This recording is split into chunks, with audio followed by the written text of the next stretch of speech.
Welcome to Earl Stewart on Cars.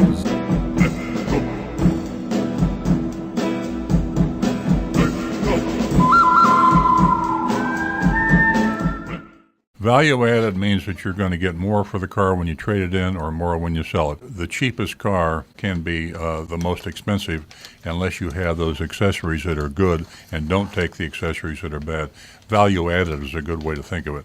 Does that accessory that I'm buying add value to my car? And if not, you don't want it. If you want to see exactly what adds value to a car and doesn't, you can go to Edmunds.com, EDMUNDS.com, or Kelley Blue Book, KBB.com.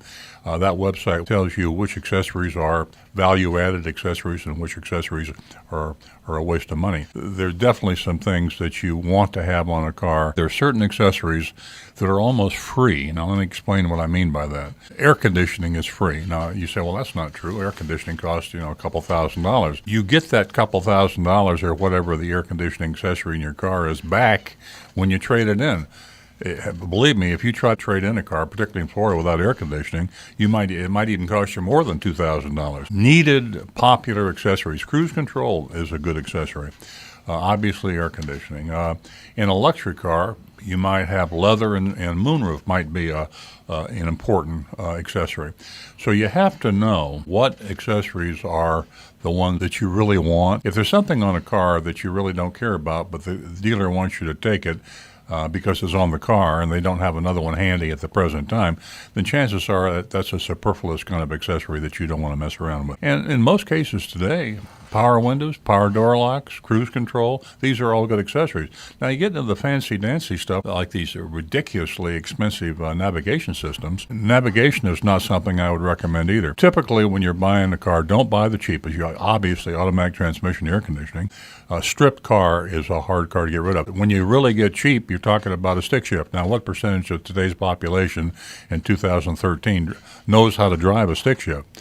Only old guys like me know how to drive stick shifts, and I'm probably pretty rusty. You'd be surprised what percentage of the vehicles advertised on television and radio and the newspaper are stick shifts. So the first thing they do, you walk in, let me see the car, and then you say, well, I don't know how to drive a manual transmission. So immediately they're able to raise the price by adding the automatic transmission in at full MSRP. And that's the way the game's played. Probably the most famous waste of money accessories are the ones that the dealers add. Paint sealant, dealer-added stripes. How about nitrogen in tires? That's a total waste of money. Glass etch. Glass etching is something that a lot of dealers, I'd say maybe most dealers do. They use a chemical etch. They put the VIN number on the windows and the windshields down low, and they're saying, well, this is going to prevent your car from being stolen. Well, there's some truth to that. If I'm a car thief and I can see a car that's got the VIN etched in the glass, I might go to the next car down the row and steal that one if it doesn't have the VIN etched in the glass, because, if a cop pulls up and he's got a particular VIN he's looking for, he won't be able to see it on that car. It costs the dealers $4 or $5 to do that, and they'll charge you $200 for it. Color is extremely important.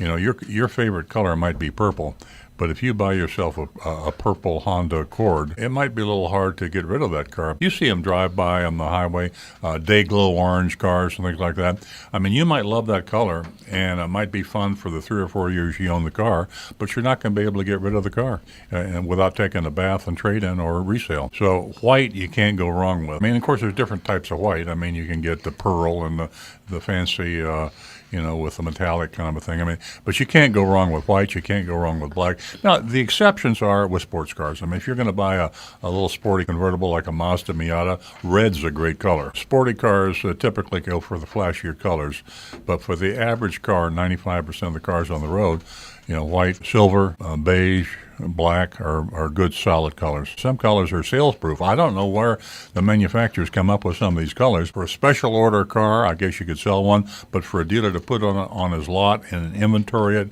is insane. Dealers don't order them because nobody wants to buy them.